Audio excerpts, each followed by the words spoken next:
The Florida tragedy has a lot of us thinking, what if something like this happens at my child's school? The state requires a certain number of emergency drills a year, but we wanted to dig a little deeper into what those trainings entail and what else is being done to keep our kids safe. And ABC 2's Mallory Sfaste went to Annapolis today to speak with the supervisor of school security for Arundel County Public Schools.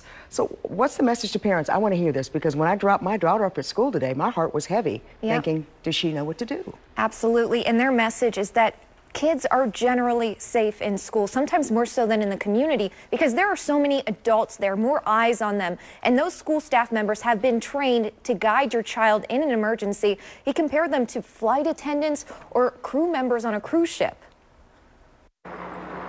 Yes, your child will go through school safety drills throughout the year. In addition to fire drills, Maryland law requires 6 others: evacuation, reverse evacuation, severe weather, shelter in place, drop, cover, and hold, and lockdown. The state does not mandate active assailant training, and Doyle Batten doesn't necessarily think they should. And one of the things that Anne Arundel does is we spend a tremendous amount of energy training staff to guide our children. While there may be 6 school-wide drills a year, the retired police lieutenant, now supervisor of security, works with teachers and staff members several times a month, sometimes multiple trainings in a week.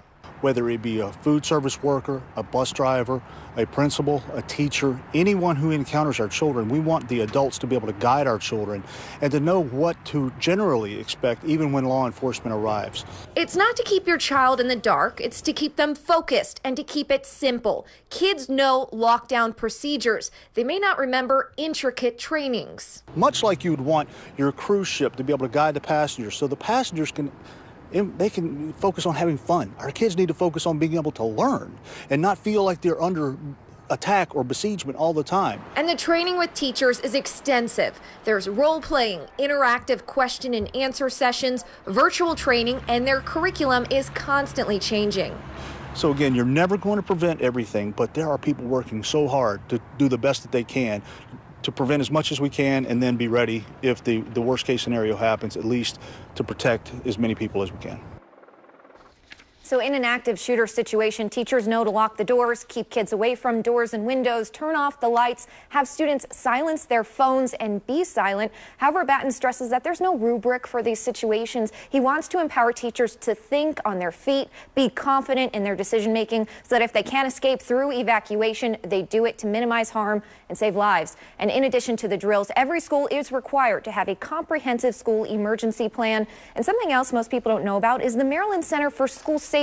They are the one-stop shop for school safety directors in the state. They help coordinate drills, evaluate, observe them. They set up other state trainings like active shooter training and behavioral threat risk assessment.